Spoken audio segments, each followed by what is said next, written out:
Now, one particular topics means very important related to globalization is that what are the steps taken by the Indian government to promote globalizations. Now, generally till 1990s, India followed means does not follow a liberal market, but due to serious fiscal crisis in 1991, means it forced the Indian government to adopt the path of globalization. Now, what are the steps taken for that? Now, first one, trade policies reform. Now, through it, what happened? It reduced the tariffs on imports. Next thing is that to phase out non-tariff barriers. That means there should not be trade barriers, and for imports products means there should be means the taxes are lessened, or even in many cases uh, means no taxes are imposed. Next one is the industrial policy reform. Now, industrial policy reform means generally disinvestment was introduced.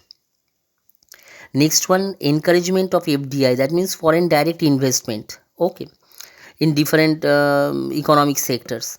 Next one, Indian enterprises were allowed to invest abroad. That means you just see, for example, now Tata Steel. Now they had purchased from India. They had done business in UK and in different other developed countries also. Now this thing was introduced.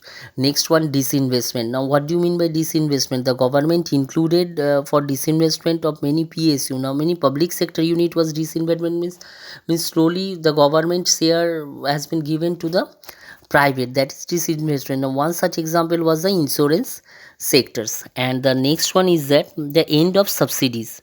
End of subsidies means suppose government is given some sort of financial assist on a particular products or a commodity.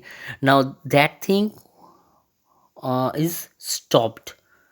Okay, in many cases before government used to give subsidies, but after 1990s many of the subsidies were stopped.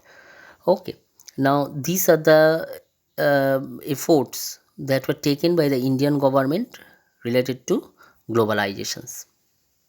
Yeah, thank you.